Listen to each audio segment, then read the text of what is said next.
Tanrım istemezse yaprak taşmazmış, kuş kanat kopmazmış, kökte uçmazmış.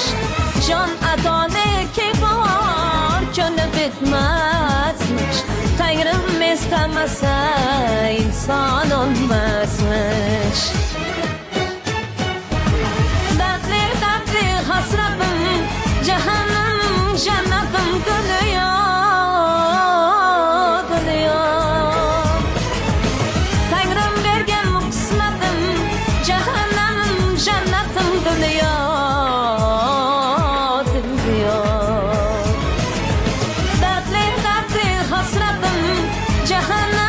Cennetim dönüyor,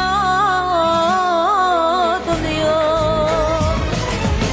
Tanrım bergen bu kısmetim, cehennemim cennetim dönüyor.